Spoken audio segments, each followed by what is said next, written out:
how we move needs to change based on the club.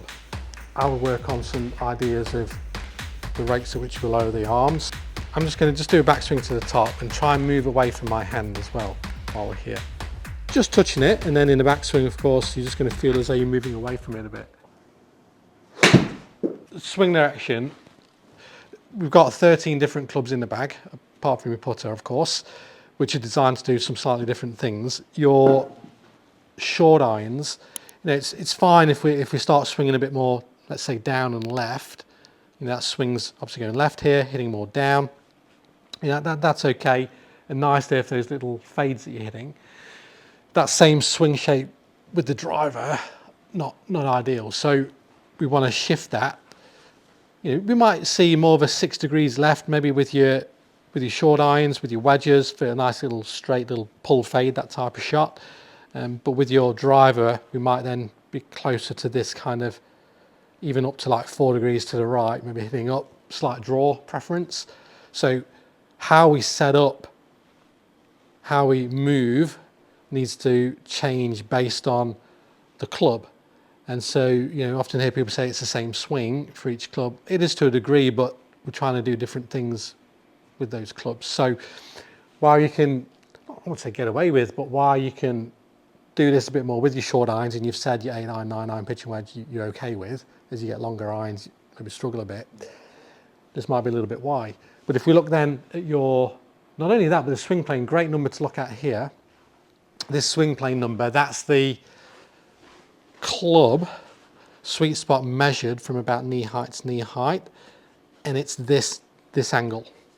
So yours is up at 72 degrees. Generally, I know you're a little bit of a taller guy, but generally closer to 60 degrees would be a good ballpark. So that club is basically, coming in on a steeper plane through the ball here. So we'd like to see that maybe a little bit more in this area. And if you want your draw, getting that swing direction, so basically the swing from here to there and there. Does that make sense? Yeah. So when we work on your irons, this will be good because then it'll filter into your driver. So I think, what you said at the start with the draw shape preference, we can build that into your irons to start with, and then push it further with tweaking your setup with your driver and get it even more. So iron for a draw, -1 or 0, something like that. Hitting down, your path's going to be to the right, beautiful for a draw. With your driver, we're going to shift it even further with some slight tweaks in setup and body movements. That's the goal. Right. Hopefully you see some good before and afters. Yeah. So if we look at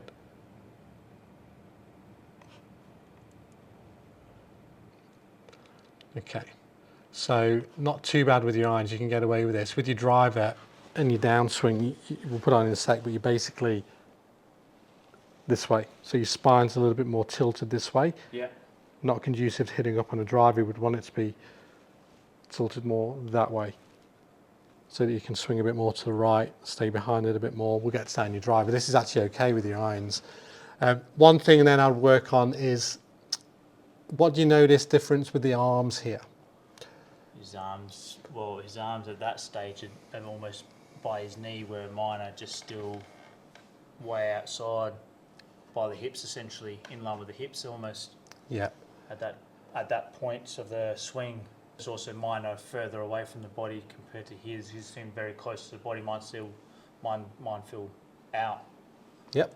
Yeah, I agree. Yeah, well, look, you can see your head there moving a bit forward. Yeah. That's just something minor there. I'm just having a look.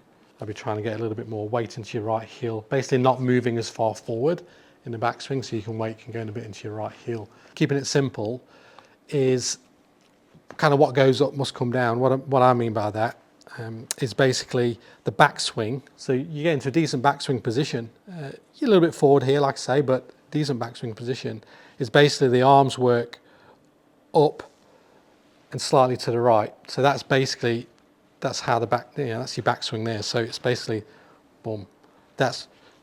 So can you raise your arms up and down? Yeah, so you can shallow the golf club. Right, in essence, it's just the rates at which you do that, right? Yeah. So if that's my backswing, with turn, of course, that's where I'm getting to. So arms are raising as I'm turning, ultimately we end up here. Now, a lot of players that get steep aren't lowering that at a rate that matches up with now the unwinding of the body. So we don't get the rates correct to get the club on plane. We tend to get this where we rotate harder, but the arms just stay up there a bit. And then we're in this position where we're a bit out of sequence and the club's now swinging left and we're a little bit stuck. So basically we need to practice that. We get that sense of almost like a reverse bicep curl. So if you're in the gym doing a bicep curl there, we're just going to almost get that sense of just doing this a little bit sooner. Obviously we'd like to end up getting this matched up quite nicely, because if you do that too much and don't rotate, well, you're going to hit the ground way behind the ball and hit some massive pushes and hooks. So it's just getting the rates right to get that club back on plane, and then we can really turn through that thing nicely. So you've got that on, let's say, a 4:30 clock face. If that's 12, that's 3, that's 4:30 on the clock face. You basically go to the top here, and you're trying to get that club shaft to boom, match up basically just on the inside of that stick. Obviously that's exaggerated, but then, like you say, you add in that turn, the water skier comes flying back out, and we're on a good spot. So we're not going that way. There. Feeling like club head stays a little bit more behind us, and then we can do some without the ball to the top, a couple of pumps, and then add in your rotation. Notice I'm not unwinding my body yet. To the top. It's going to feel really weird, but then it's like here, and then we blend it in. And as you add in that rotation, we really exaggerate once. That's going to be, 5 degrees, not crazy amounts, but it's just the rates at which you do it. I'm just going to do a backswing to the top and try and move away from my hand as well while we're here. Nice. Where do you feel your weight there? More on that right heel. Beautiful. That's because I don't want to get technical with this, because this is technical enough trying to play around with your arms. Yeah. But that dynamic movement can affect, your strike. And you can see. I feel it in the right heel, but also feel now more just underneath that right butt cheek more than I would normally have felt. Okay. Yeah. I'm just going to move your shoulders as we go back to. Let's just do a real slow backswing together. So we go back. Left shoulder comes a little bit more this way. There. So instead of moving down and forward, your left shoulder's moving more across, weight into the back heel. Does that feel different? Yeah, it does. Now that's putting your spine in a position, and certainly would work well with your driver, to make this a bit easier too. So now as you lower that, now look where that is relative to the 430 stick. Now as you add in that rotation, that club comes into out. Now of course you don't want that too much because you hit the ground early, but you can practice that way. But if we can get that closer to 0 with your 7-iron, there's your draws. So just swinging to the top and stop.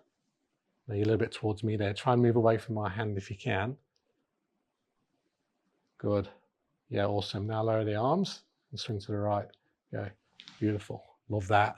And lower and swing to the right. Go. Beautiful.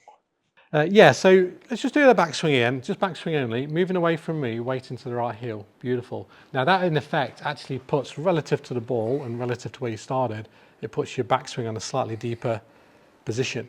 When you're moving forward, of course, everything's going to come with it, so your hands are going to be more here. So just try and don't lean into it, just try and get your normal setup, and then be like, just touching it, and then in the backswing, of course, you're just going to feel as though you're moving away from it a bit. Away from the wall. Without a club, obviously, because you'll be just little feels, it's nothing too technical.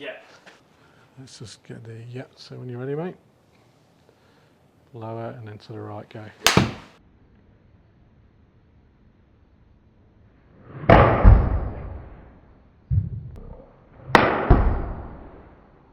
Love that. What a wonderful change first swing there with swing plane. So you can see that's gone from 72 average to